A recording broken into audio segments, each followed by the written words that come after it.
जो दिल्ली का वाक़या हमारे साथी की गिरफ्तारी का है, ये तब भी इसी तरह की गिरफ्तारियां होती थी, लेकिन इतनी बर्बरता, इतना जुल्म, इतना शायद इतना एक तरफा प्रहार उस समय नहीं होता था। दिखाने के लिए दोनों तरफ के तथाकथित सांप्रदायिक लोगों को गिरफ्तार किया जाता। जुडिशरी आज के मुकाबले में स्वतंत्र थी, लेकिन उस पर भी नकेल लगाई जाए उसके प्रयास होते रहते थे। बस सिर्फ एक चीज इंडिपेंडेंट थी, वो था उस समय का मीडिया। यहां आप बैठे हैं, यहां से कुलदीप नैयर जी बड़े प्रसिद्ध पत्रकार थे। जब 25 जून 1975 को आपातकाल लगता है, और आपातकाल आज के जैसा नहीं, मैं अपने मित्रों से असहमति रखता हूं। प्रेस ज्यादा खुल करके सत्ता प्रतिष्ठानों के खिलाफ हो गई है, सरकार के खिलाफ हो गई है, स्टेट के खिलाफ हो गई है, इसलिए इस पर लगाम लगानी जरूरी है। तब ये दौर था। आज तो प्रेस को हम लोग ऐसा भी नहीं कह सकते कि प्रेस गुलाम होगी, नहीं। ये तो जनरल नियाजी का जो सरेंडर था इंडो पाक वार में बगैर लड़े, जब 90,000 से भी ज्यादा लोगों ने आत्मसमर्पण कर दिया था, तो इंडियन प्रेस का जो आत्मसमर्पण है वो जनरल नियाजी जैसा, बगैर लड़े। उस समय यहां से कोई 250 के करीब पत्रकार निकले थे आपातकाल के विरोध, और उसमें राजेंद्र सच्चर भी थे, जिनके पिताश्री संयुक्त पंजाब के पहले मुख्यमंत्री थे। कई लोगों ने गिरफ्तारी दी। अब तो कोई ये भी नहीं कहता कि प्रेस की आजादी के लिए कुछ करना भी है। तब में हमें ये फर्क है। उसे कई समाचार पत्रों के संपादक थे, उस समय जयप्रकाश जी के आंदोलन का भी दौर चल रहा था, और बढ़ चढ़ करके लिखते थे। जैसे कांड और जैसे घटनाक्रम आज हो रहे हैं, अगर 74-75 में हो गए होते तो शायद समाचार और पत्र वाले ही क्रांति कर दिए होते। और ऊपर वाले का लाख लाख शुक्र है कि ये सामने टेलीविजन वाले पत्रकार नहीं थे, क्योंकि जितनी खराबी इस दौर में इनके जरिए हुई है। एक पंडित जी बैठाए गए हैं, एक मौलवी बैठाया गया है। अब शाम को 5 बजे मुकाबला, उसके नाम भी ऐसे ऐसे हैं कि जैसे वो दो लोगों के बीच में नहीं, जैसे दो कम्युनिटीज के बीच में मुकाबला होना है। और शुरू हो जाता है, और मेरी जानकारी में है कि वो पेड लोग बैठते हैं वहां पर, उन्हें पैसे दिए जाते हैं।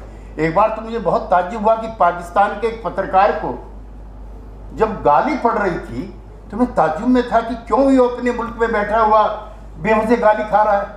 तो उसका डॉलर जो है, उसका पेमेंट डॉलर में हुआ था। ये तब ऐसा नहीं था। एक से एक बड़े पत्रकार थे, लिखते थे खूब, और जो पत्रकार जितना हुकूमत के खिलाफ लिखता था, समाज में उसकी उतनी ही ज्यादा इज्जत होती थी। जैसा कांड अब ये सैफी जी के साथ हुआ है, उस वक्त इक्के दुक्के होते थे। साल में एक आध बार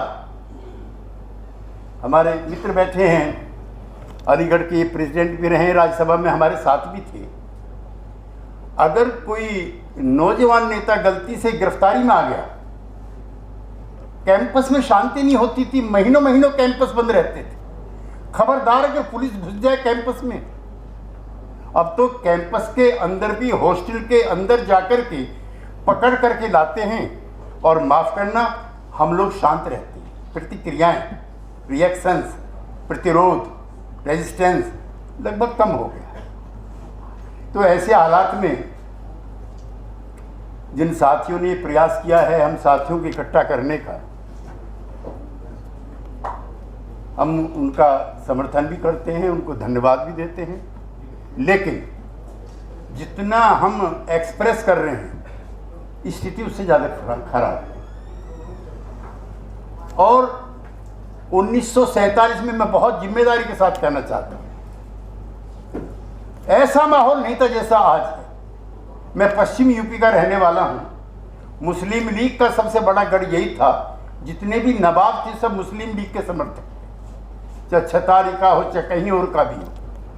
जब बंटवारा होता है उस समय लोग ऊंचे पैमाने पे यहाँ से जा रहे होते, तो हमारे पश्चिम में ठाकुरों के, त्यागी लोगों के, गुजरों के और जाटों के, ज़्यादातर गांव इन किसान जातियों के, हम लोगों के पुरखे रेल में से, बसों में से उतार करके लोगों को लाए थे कि नहीं, कि मुल्क तुम्हारा है, क्यों जा रहे हो, कि साहब डर लगता है। किस चीज़ से लगता है? तो पाकिस्तान के जो सपने दिखाए थे जिन्ना ने, एक तो उसके लिए कुछ उनका मन रहा होगा, दूसरा बड़ी वजह जाने की, यहाँ पर उनके जो सवाल हैं वो अनआंसर्ड होंगे, ये भी एक बड़ा सवाल था। लेकिन उस समय गांधी था, अब तो गांधी भी रोज मरता है। परसों मेवात में 2 लड़के नहीं मरे, इंडियन कॉन्स्टिट्यूशन मरा था। महात्मा गांधी की हत्या हुई थी। गांधी जी के कहने पर ही मौलाना अब्दुल कलाम आजाद ने लौटने के लिए जब फरियाद की थी, तो बागा बॉर्डर से लाखों मुसलमान लौट करके आ गए थे कि इस मुल्क में वो आज़ादी के साथ रहेंगे और कोई भेदभाव नहीं होगा। लेकिन आज गांधी भी नहीं है। गांधी को तो रोज ही मारा जाता है, दिन में कई बार। संविधान सबसे ज़्यादा खतरे में है। 2 हमारे एक्सपर्ट तो हैं, खुर्शीद साहब और अदीब साहब, जो कानून के विशेषज्ञ हैं। और ये सारे कानून जो है हमारे भाई सैफी पे नहीं लागू होते, न नागरिक आज़ादी होती, न अदालतें होती। ऐसे किस्से सुने नहीं गए। हम भी कई बार जेलों में रहे हैं। एमरजेंसी की जेलों में हम रहे तो हम सोचते थे कि शायद हम जिंदा वापस नहीं आएंगे। लेकिन आपके लिए खुशखबरी है कि हमारे जेल से आने के बाद सबके वजन बढ़े हुए थे। आपातकाल तो लगा, नागरिक आज़ादी खत्म हुई, संविधान पर हमला हुआ, लेकिन जेल के अंदर उस तरह की दिक्कतें नहीं थी जैसे आज राजनीतिक कैदियों के लिए हो गई।